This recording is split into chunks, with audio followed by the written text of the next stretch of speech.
Throughout time, generation after generation has risen up and made their mark on the world. Each has faced great challenges, and each has been a part of writing a new chapter in the human story. Today, our generation is coming of age at one of the most critical moments in history. We are waking up to who we are and realizing that we have a story like no generation before.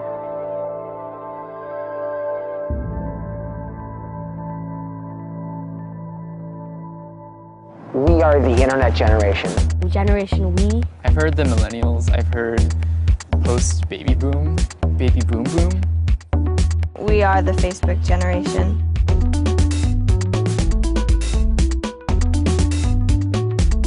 The I generation.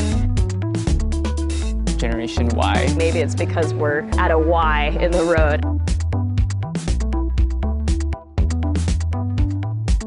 Our generation can bring very positive things as well as negative. We are creative, courageous, collaborative. We're the largest young people generation that's ever existed. We are a sleepless generation. Anxious, overstimulated, materialistic. Our generation spends a lot of time in front of the computers. A busy, way too busy generation. Thoughtful, transnational. we share, dissatisfied but optimistic.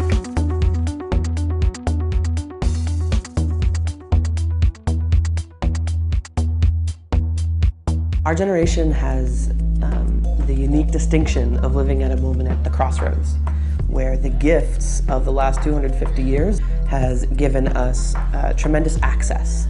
The internet, my iPhone, the ability to be all over the world. And at the same time, the costs of those things are catching up with us and are catching up with our generation a lot more than with our parents' generation. In the last 100 years, we have consumed more natural resources than in human history up to that point combined. We have completely outpaced ourselves population-wise. We've gone from 1 billion people about 150 years ago to 7 billion people in such a short amount of time.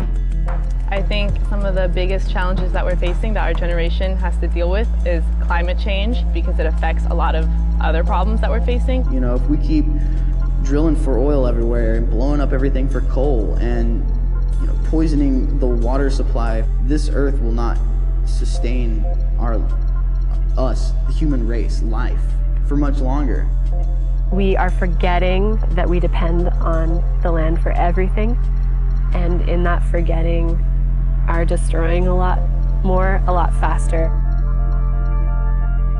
Globally, wealth is being more and more polarized. There's fewer and fewer people owning more and more resources, and more people who don't have any.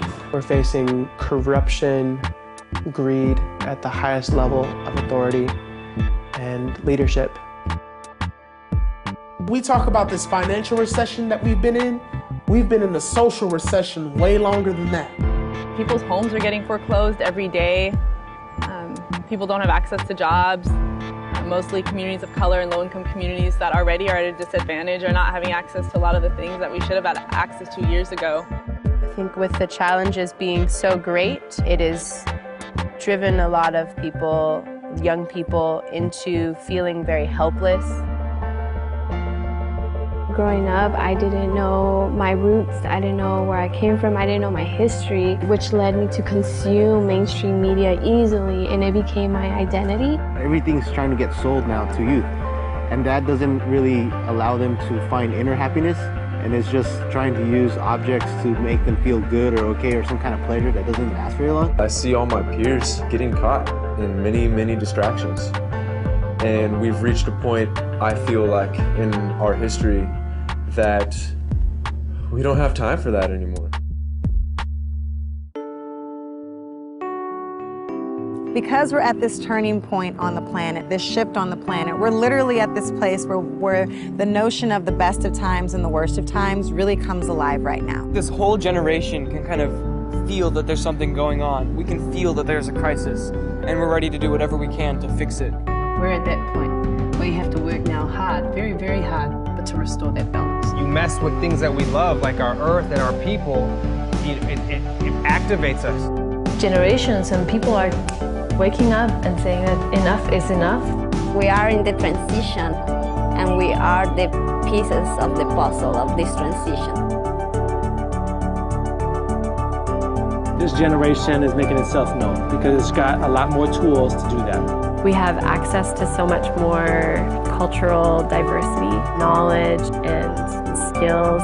The world feels a lot closer together. The amount of information that can travel between one another in this generation is just amazing. In some ways, the internet is like humanity getting a central nervous system where we can share information all together. And we can connect to youth that are all over the planet. So we are also a generation who has the ability to be a global generation, really for the first time.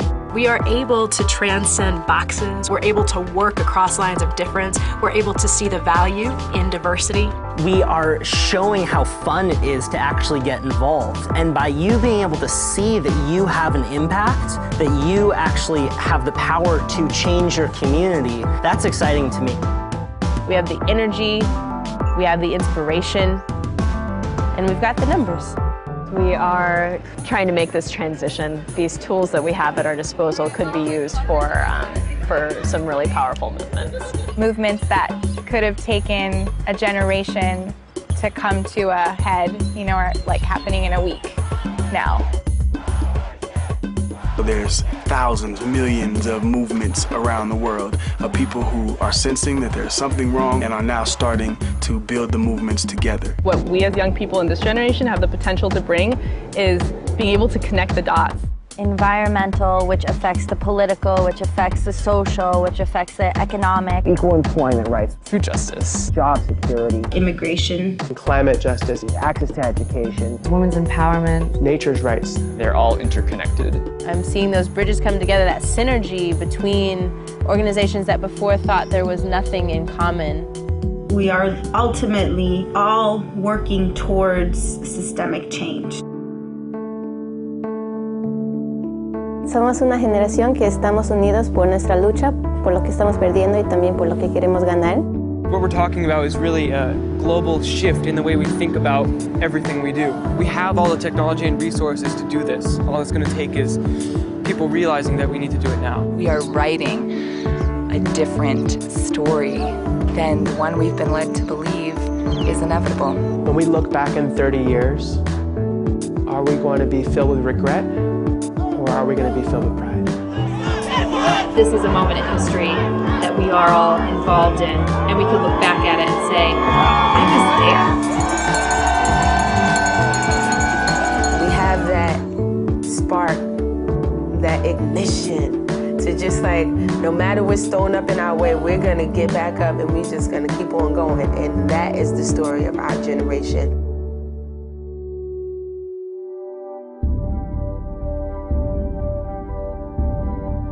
We live at a time when our lives and actions matter more than ever before.